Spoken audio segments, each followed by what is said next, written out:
بعض اوقات دماغ میں خیال آتا ہے کہ آپ علیہ السلام کی بھی بیٹیاں تھیں مگر صرف حضرت فاطمہ ہی کو اتنی فضیلت کیوں ملی، اسی طرح حضرت علی کو، ان کے بیٹوں کو.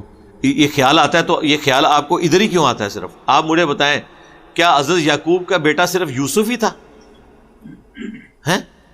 وہ باقی کافر تھے بیٹے؟ نہیں، صحابی تھے، مسلمان تھے.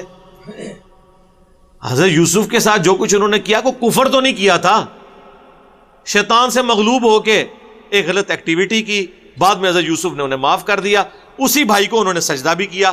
تو اس کے بعد تو ہونا چاہیے تھا کہ ان میں سے بھی ایک دو کوئی پیغمبر بن جاتے. یہ تو ہمیشہ رہا ایسے، یہ اللہ کی مرضی ہے کہ اللہ تعالیٰ اولاد میں سے کسی ایک کو ڈومیننٹ کر دے.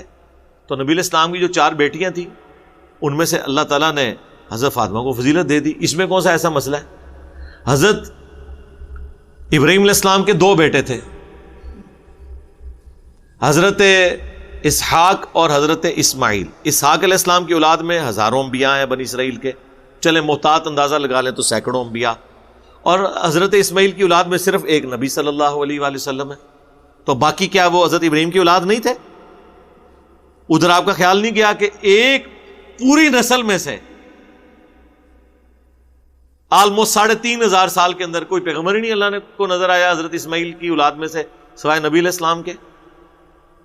تو یہ اللہ کی مرضی ہے، اس میں کون سا ایسا مسئلہ ہے؟ It's will of God. Allah کی مرضی ہے کہ آل محمد جو ہے وہ آل علی ہوگی. یہ تو اللہ کی مرضی ہے، جس کو چن لے اللہ تعالیٰ. کیا قرآنی صفات جلا دینا چاہیے؟ ایسا کرنا گناہ تو نہیں، کوئی گناہ نہیں، یہ تو بلکہ سنت ہے. حضرت عثمان غنی کی صحیح بخاری میں موجود ہے، قرآن کے اوراق انہوں نے جلوا دیے تھے جس کی وجہ سے قرات کا اختلاف ہو رہا ہے.